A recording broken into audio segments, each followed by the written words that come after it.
Ser Podcast.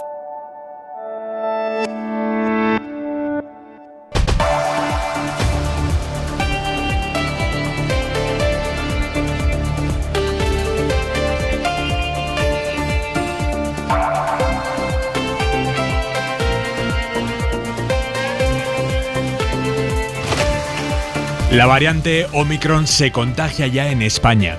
Hemos conocido esta tarde el primer caso de transmisión comunitaria confirmado. Un hombre de 62 años que no había viajado al sur de África ni había tenido contacto con otra persona que viniera de esa región. Y esto lo que quiere decir es que si el virus ya circula entre personas que no tienen vínculo con el que creemos que es el lugar de origen de esa cepa, cosa que hace muchísimo más complicado el rastrear los contagios. El hombre estaba vacunado con las 2 dosis de AstraZeneca y por ahora presenta síntomas leves. Javier Alonso, buenas tardes. Buenas tardes. Este tercer caso de Omicron en Madrid que ha confirmado el Gregorio Marañón apuntala la tesis de que esta variante llevaba ya tiempo circulando por España. Este hombre comenzó con los primeros síntomas el lunes 29, apenas unas horas después de que llegara a Barajas el primer caso importado conocido y con el que, como decías, no tiene ningún vínculo. Este paciente, como los otros 2 anteriores conocidos en Madrid, tiene la pauta completa de vacunación, todos de momento casos leves o asintomáticos. El hombre se encuentra ahora mismo en cuarentena en su domicilio, al igual que el contacto estrecho con el que convive. Y la Organización Mundial de la Salud acaba de advertir que haberse infectado previamente por COVID con otra variante no tiene por qué evitar que te contagies ahora otra vez con Omicron. Creemos que una previa infección no protege frente a Omicron. Sin embargo, esperamos que sí proporcione protección contra las enfermedades graves, las hospitalizaciones o la muerte. Les vamos a contar ahora cómo España ha descartado ya esta tarde oficialmente la vacunación obligatoria, a pesar de que Europa ha animado esta semana a abrir el debate en el seno de la Unión. Noche de hora 25 en la SER y Carrusel en Ser Más y en los móviles. Jesús Gallego, buenas tardes. Buenas tardes, Copa del Rey, las eliminatorias están en marcha, ha terminado una, la Unión Deportiva Las Palmas ya se ha clasificado al ganar 2-3 al Vélez, muchos equipos de primera jugando ahora mismo, marcadores en estos momentos, Utrillas 0, Valencia 1, Melilla 0, Levante 4, Guijuelo 1, Rayo Vallecano 1, o San Agustín de Guadalix 0, Osasuna 0, a las 8:30 repasamos todos. Jordi Carbó, buenas tardes. Buenas tardes, las próximas horas los chubascos del Cantábrico y del Alto Ebro irán desapareciendo, sobre todo a partir de la medianoche, a la par que se irá reactivando la nevada en el Pirineo hasta bien entrada la madrugada. Mucha precaución porque a ratos la nevada será intensa en todas las cotas y esto también va a hacer que aumente el riesgo de aludes. Además, con viento fuerte que mañana va a ganar protagonismo en todo el país. Viento del norte que cerca del Mediterráneo del Cantábrico en muchos momentos las rachas máximas pueden superar los 100 km por hora. Un viento que a pesar de que mañana haga sol en gran parte del país va a acentuar la sensación de frío. Si han leído El olvido que seremos o si han visto la película, pero incluso aunque no lo hayan hecho, les va a gustar lo que tenemos preparado para esta noche en hora 25, a las 9:30, 8:30 en Canarias. Hoy habría cumplido 100 años Héctor Abad Gómez, un médico y profesor que se convirtió en un auténtico defensor de los derechos humanos y al que asesinaron en Medellín en el 78. Es una historia durísima, pero preciosa al mismo tiempo. Una historia que su hijo ha convertido en uno de los libros indispensables de la literatura colombiana, El olvido que seremos. Y precisamente el hijo, el escritor Héctor Abad Facio Lince, va a estar aquí esta noche, en hora 25, el día en que su padre, su héroe, habría cumplido 100 años. Empieza hora 25. Con los detalles de la nueva ley de tráfico que se ha aprobado esta tarde en el Congreso. Es una ley más restrictiva que la anterior porque endurece los castigos por conductas peligrosas al volante. Por ejemplo, usar el móvil mientras se conduce, 6 puntos del carnet. Hasta ahora eran 3. No llevar el cinturón, 4 puntos. Hasta ahora eran 3. Pero el cambio más polémico, Teresa Rubio, buenas tardes. ¿Qué tal? Buenas tardes. Es que ya no se podrá superar en 20 km por hora el límite de velocidad para adelantar, cosa que sí se puede hacer ahora mismo en las carreteras convencionales. Sí, es la medida que ha dado más vueltas porque se eliminó en el Congreso, se recuperó en el Senado y finalmente hoy ha salido adelante. Se suprime la posibilidad de rebasar en 20 km por hora los límites de velocidad para adelantar en carreteras convencionales. Todos los grupos de la derecha creen que esta medida es para hacer caja con las multas. El ministro Marlaska responde. El 70% de los fallecidos, consecuencia de la siniestralidad vial, lo es, y de lesionados graves en carreteras convencionales. En el año 2019, este gobierno redujo la velocidad en las mismas de 100 a 90 kilómetros. Ello conllevó una reducción del 30% en los fallecidos y lesionados graves. Dice la oposición Aimar que el PSOE ha querido eliminar esta medida porque cuando te multan un radar de tramo, que es el que calcula la velocidad del coche dentro de un túnel, el conductor puede alegar un adelantamiento y no se le puede sancionar. ¿Qué más novedades lleva la reforma, Teresa? A ver, va a aumentar de 3 a 6 la pérdida de puntos por conducir con el móvil en la mano y se va a incluir también a los motoristas que encajan el teléfono entre la cabeza y el casco. Si les pillan, 200 euros de multa. Será infracción grave el mero hecho de tener en el vehículo un detector de radares, aunque no se esté usando. Y el uso de casco será obligatorio para los usuarios de vehículos de movilidad personal que no podrán ir por la acera y a los que además se les podrán realizar pruebas de alcoholemia, aunque sean jóvenes, porque la norma incluye esta posibilidad también para los menores que circulen en ciclomotor, bicicleta y patinete. ¿Y todo esto cuándo entra en vigor? Pues primero se tiene que publicar en el Boletín Oficial del Estado y a partir de ahí se da un plazo de 3 meses pues para cambiar señales y resto de indicaciones. O sea que hasta marzo nada. Y lo que ya quedaría para julio, este es otro de los cambios, es la obligación para los conductores de transporte de pasajeros de disponer de alcoholímetros antiarranque en los autobuses. Teresa, gracias. Hasta luego. La ministra de Sanidad, Carolina Darias, acaba de zanjar el debate de la vacunación obligatoria. Dice Darias que España no está en esas, que aquí no se va a aplicar. Mariola Lourido, buenas tardes. Buenas tardes, Aimar. Ni Alemania ni la presidenta de la Comisión Europea, Ursula von der Leyen, mueven de momento la postura del Gobierno y de la ministra Darias. Yo entiendo que países con una cobertura vacunal baja lo puedan plantear. Incluso que la presidenta von der Leyen se plantee abrir el debate. Pero entenderán que en nuestro país la situación es absolutamente diferente. Estamos con unas altas coberturas vacunales. Somos el país que mayor cobertura vacunal tenemos no solamente de la Unión Europea, sino también del mundo. Estamos liderando también las dosis de refuerzo y además España cuenta con otro factor que es clave y fundamental y es la altísima concienciación ciudadana. Pero no todo el mundo piensa lo mismo. El presidente de Castilla-La Mancha, Emiliano García Paje, se ha mostrado favorable a la vacunación obligatoria. Hoy ha dicho que a veces a la gente hay que obligarle a protegerse. Y hace unos meses, en plena pandemia, Feijóo aprobó una ley en este sentido que, recordamos, tumbó el Constitucional. Gracias, Mariola. Y está volviendo a pasar lo que ya vimos en anteriores etapas de la pandemia, que cada gobierno autonómico presenta a su manera una medida y que cada Tribunal Superior de Justicia Territorial, recurre a criterios distintos para aprobar o no la implantación de esas medidas. En este caso, el pasaporte COVID. El Tribunal Superior de Justicia de Andalucía ha tumbado hoy el certificado que la Junta quería imponer para acceder a hospitales y residencias porque, dice el tribunal, la Junta les había pasado la orden sin fijar un límite temporal. Dicen los jueces que la medida les parece bien, que les parece proporcional e idónea, pero le pide a la Junta que la vuelva a redactar con una limitación temporal adecuada, y eso parece que va a hacer la Junta. Eso en Andalucía, porque en Baleares la justicia sí ha avalado hoy el uso del pasaporte COVID en restaurantes y cafeterías. Allí hasta ahora estaba en vigor el pasaporte COVID solo en las discotecas. Y precisamente la patronal de las discotecas, la patronal del ocio nocturno, parece la más interesada en que se implante ya el pasaporte COVID antes de las Navidades. Lo han pedido para toda España, pasaporte COVID en las discotecas para toda España. Lo piden los dueños de las discotecas. Carlos Sevilla, buenas tardes. Buenas tardes. Sí, dicen los empresarios que las administraciones tienen que coordinarse para que la aplicación del certificado se haga con seguridad jurídica y con la misma tecnología en todas las comunidades. Y piden a las que no lo han implementado ya que lo hagan. Ramón Mas, presidente de España de Noche. Hay experiencias, más de 5 comunidades autónomas ya lo han hecho y una sexta lo va a implementar esta semana. Creemos que ha demostrado ser una herramienta muy útil para controlar el acceso a nuestros locales. Según la patronal, la exigencia del certificado en el ocio nocturno reduce los botellones y fomenta la vacunación de los más jóvenes. Así está el debate de las restricciones en España, pero fuera de nuestro país, Alemania, por ejemplo, les ha complicado esta tarde la vida y mucho a los no vacunados con nuevas medidas. Y en Italia vuelve la mascarilla obligatoria también en la calle, en el centro de las ciudades. Pablo Morán. Lo de Alemania en realidad es imponer una suerte de confinamiento a los no vacunados. Además de cerrarles todo, menos los establecimientos esenciales para comprar comida o farmacias, les prohíben mantener reuniones sociales fuera del propio núcleo familiar o de convivencia. Otra cosa es cómo vigilarán que eso se cumpla. Merkel, Scholz y los Länder también han pactado el cierre del ocio nocturno general cuando la incidencia supere los 350 casos por cada 100.000 habitantes.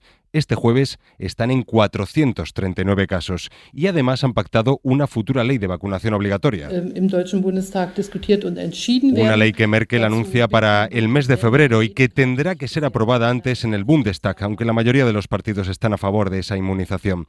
Además, vuelven en Alemania las mascarillas a los colegios, al igual que en las calles más comerciales de algunas ciudades italianas, entre ellas Roma. Su alcalde ha firmado esta mañana una orden que entrará en vigor este mismo sábado. Y la noticia económica sin duda del día es que el empleo ya está mejor que antes de la pandemia. Ya no en cifras equivalentes a las prepandemia, ¿no?, sino mejor. Hay en total cerca de 20 millones de afiliados a la Seguridad Social y nunca antes se habían firmado tantos contratos indefinidos como se han firmado este último mes. Además, el número de desempleados ha caído hasta el mínimo histórico en un mes de noviembre desde 2008 y es significativo porque este es un mes tradicionalmente malo. Con estos datos, Alejandra de la Fuente, gobierno, patronal y sindicatos han sacado cada uno sus propias interpretaciones. Los sindicatos han celebrado el dato histórico de noviembre, aunque han valorado que todavía quedan más de 3 millones de personas en el paro que buscan trabajo, por lo que han pedido no lanzar las campanas al vuelo, además de destacar la cantidad de contratos que se han tenido que hacer durante el mes de noviembre para llegar a estas cifras. Pepe Álvarez, secretario general de la UGT. Si no fuera porque han hecho falta 2 millones de contratos para consolidar 70.000 empleos nuevos, seguramente que sería muy positiva, pero en todo caso a mí me parece que estas variables son variables que hay que tener en cuenta. Los empresarios se han mostrado optimistas, aunque el presidente de la COE ha asegurado que los datos avalan el marco laboral. Por su parte, desde Cepime aseguran que las empresas están asumiendo fuertes incrementos de costes y recuerdan que hay más de 126.000 personas en ERTE. Está compareciendo ahora mismo en el Congreso, en la comisión de la Kitchen, el exministro del Interior, Jorge Fernández Díaz. Él era el máximo responsable del Ministerio del Interior cuando se montó con el gobierno de Rajoy la supuesta trama para usar dinero y medios públicos para quitarle a Bárcenas cualquier prueba que pudiera tener Bárcenas de la corrupción del PP, para evitar que Bárcenas se la entregara a la justicia. Está diciendo Fernández Díaz que él no sabía nada, que no conocía a nadie, que todo esto no va con él, a pesar de la cantidad de involucrados que sí le señalan a él y a pesar de los mensajes de texto que se cruzó supuestamente con su número 2 hablando de aquella operación de la que ahora dice no saber nada. Ana Terradillos, buenas tardes. ¿Qué tal? Buenas tardes, Marci. Como ya declaró en la Audiencia Nacional, Fernández Díaz efectivamente se está poniendo de perfil. Dice que no conocía a Villarejo, que nunca despachó con él y que estaba integrado en la dirección adjunta operativa que dirigía Eugenio Pino. Pino era el DAO y, según el exministro del Interior, lo nombró Cosidó, aunque el exjefe de la policía, en ese mismo sitio donde está sentado hoy el exministro del Interior, le señaló, sin embargo, a él, a Fernández Díaz. Ha sido el momento más tenso de lo que estamos viendo hoy en el Congreso de los Diputados, a preguntas del diputado socialista Serrada. Y al señor Cosidó me llamó la atención que él dijo que no había nombrado él al director adjunto operativo, el señor Eugenio Pino. Usted sabe que a veces una verdad a medias es una doble mentira, ¿no? Es lo que dijo el señor Cosidó. Bueno, yo lo que digo es que formalmente, materialmente, yo nombré al director adjunto operativo. Pero tengo que decir que yo no conocía de nada al señor Eugenio Pino. No le conocía de nada. Él me lo propuso como DAO. Fernández Díaz ha asegurado además que nunca tuvo conocimiento de que Cospedal ordenase a ningún policía seguir a Bárcenas. Si la señora María Dolores de Cospedal, ¿usted cree que podía tener alguna capacidad de influencia en algunos policías a la hora de promover determinadas acciones o intervenciones policiales? Debo decir que con mi conocimiento, no. Con mi conocimiento, no. No lo hubiera tolerado nunca. La comisión sigue. Fernández Díaz ha asegurado además que nunca tuvo conocimiento de que ningún policía bajo su mandato entrase en domicilios particulares sin autorización judicial. Y las investigaciones sobre las supuestas irregularidades cometidas por Juan Carlos I se van a prorrogar medio año más, o van a poder prorrogarse medio año más. Veremos en qué queda. La Fiscalía tenía intención de archivarlas en un par de semanas, pero los fiscales se han dado más tiempo para poder estudiar a fondo una información pedida a Suiza que se ha visto retrasada. Javier Álvarez. La prórroga de 6 meses no tiene necesariamente que agotarse, pero dará tiempo a la Fiscalía del Tribunal Supremo a recibir el último parte de la comisión rogatoria solicitada a Suiza sobre los movimientos de las cuentas bancarias de 2 ejercicios en la Fundación Zagatka, gestionada por los supuestos testaferros del rey Juan Carlos I. Según han precisado fuentes fiscales, la prórroga se solicita hasta junio de 2022 y una vez que se tenga toda la documentación, la Fiscalía estudiará si presenta una querella contra el rey emérito o, por el contrario, se solicita el archivo ante la ausencia o la prescripción de los delitos atribuidos al rey, como el ocultamiento de fondos de procedencia ilícita por medio de personas interpuestas. El alargamiento de este proceso no influirá prácticamente en la investigación de la Fiscalía, pero sí facilitará al investigado una mayor garantía procesal cuando el caso se presente finalmente en el Tribunal Supremo con todos los deberes hechos. Hoy se cumplen 3 años de las elecciones andaluzas del 18, las elecciones que permitieron a Vox entrar por primera vez en un parlamento. Y la formación ultra se ha ido a celebrarlo a Lepe, con un mitin de Macarena Olona, que tiene todas las papeletas para ser la candidata de Vox en las próximas elecciones andaluzas. Ella parece que quiere. El sindicato, el sitio de ese mitin de celebración de los 3 años no es casual, porque Lepe es un municipio agrícola con mucha mano de obra extranjera. Es el lugar perfecto para propagar el discurso corrosivo de la formación ultra contra la inmigración, aunque lo cierto es que la asistencia no llega a 200 personas. Y ante ellas, Olona ha dicho cosas como que hoy Julio Anguita sería de Vox. Allí está Santiago González, buenas tardes. Buenas tardes, Aymar lo ha dicho, ha contado en este acto tras haber reflexionado esta tarde sobre esa idea aquí en Huelva, porque Vox no es una cuestión de derechas ni de izquierdas, sino, ha dicho, un movimiento del pueblo. Y os puedo asegurar que don Julio Anguita, hoy en día, de quien se sentiría profundamente orgulloso, es de Vox, porque vería en Vox representado el espíritu de lucha que siempre mantuvo. Olona, que se presume como candidata aquí en Andalucía, ha estado acompañada de los 11 diputados andaluces en una localidad del Lepe, donde fue la primera fuerza política en las últimas elecciones generales de 2019. El Papa ha llegado ya a Chipre en su tercer viaje internacional del año, en el que también visitará Grecia. Es un viaje que tiene como principal objetivo poner el foco en la inmigración en Europa. De hecho, volverá a Lesbos, a la isla de Lesbos, 5 años después. Pero hoy, en su encuentro con el presidente de Chipre, le ha pedido diálogo para solucionar el conflicto migratorio en su país. En ese viaje está también el enviado especial de la cadena SER, Joan Solés. Buenas tardes. Buenas tardes. Con Turquía a solo 7 kilómetros de mar, la zona turca del norte de Chipre es destino cada mes de centenares de inmigrantes sirios, afganos y africanos que, como sucedió semanas atrás en la frontera de Bielorrusia con Polonia, quedan bloqueados en el intento de llegar a la Unión Europea. Antes o después acaban encerrados en campos de refugiados y hoy son nada menos 18.000. El régimen del presidente turco Erdogan incumple así el acuerdo económico con la Unión Europea de contener a los inmigrantes en su territorio, alegando que no reconoce la República Greco-Chipriota. La autoproclamada República del Norte de Chipre, a su vez no reconocida por ningún país del mundo, es destino también de miles de colonos procedentes de Turquía, país que mantiene además un contingente de 40.000 soldados y que está construyendo otras 2 bases militares, una de drones y otra de la Marina. Los intereses nacionalistas no le ayudarán a progresar, le ha dicho Francisco al presidente nacionalista Anastasiadis de la derecha Agrupación Democrática. Diálogo, le ha pedido Francisco para resolver el conflicto chipriota. La fuerza de los gestos, en vez de esperar gestos de fuerza. En este encuentro, el presidente greco-chipriota ha confirmado que el Vaticano acoge a 50 inmigrantes que viajarán a Roma y serán distribuidos en parroquias de toda Europa. La mirada de Xavier Vidal Folk. Campanadas tristes para los profetas fúnebres. Caen todos los tabús laborales. Todas las cifras mejoran y con ellas se desploman los motivos del catastrofismo habitual. Todos los tabúes laborales quiere decir absolutamente todos.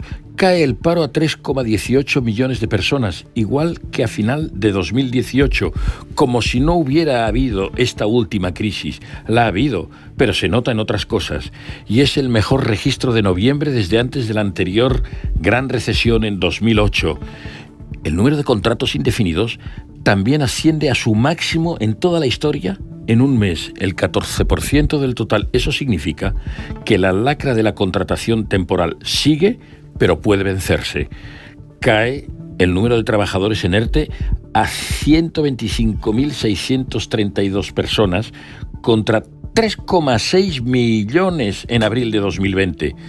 Eso ratifica que los ERTEs no eran desempleo aparcado, sino contratos temporalmente congelados, paro evitado. Y sobre todo, las afiliaciones a la Seguridad Social, o sea, el número de cotizantes reales, asciende a casi 20 millones, concretamente 19,75 millones. Es aproximadamente el doble que en los años 80. El doble es el doble. Hay mucha precariedad y desigualdad y pobreza. Hay aún mucho paro, hay aún mucho fraude en la contratación, sobre todo la temporal, por supuesto, pero estas cifras son extraordinarias. Indican que la economía española, con todas sus miserias, es algo muy sólido, muy serio, muy respetable.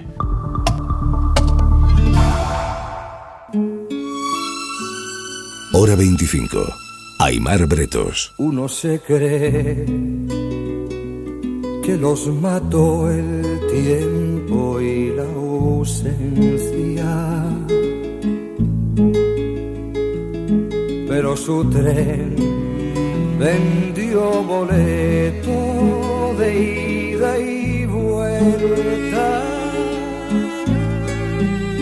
Son aquellas pequeñas cosas que nos dejó un tiempo de rosas, en un rincón, en un papel o en un cajón. Serrat dice adiós, se lo ha contado a Ángels esta mañana en Hoy por Hoy. Yo lo decido resolver planteando un día concreto de retirada, porque hay que plantearlo y porque pienso que siempre las cosas llegan y que no hay que anticiparlas, pero tampoco hay que retrasarlas, y despedirme pues en persona.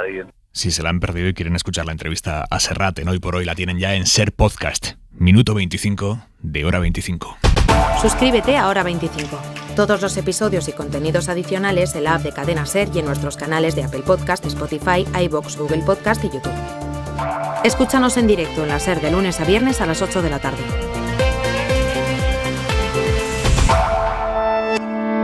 Cadena Ser. La radio.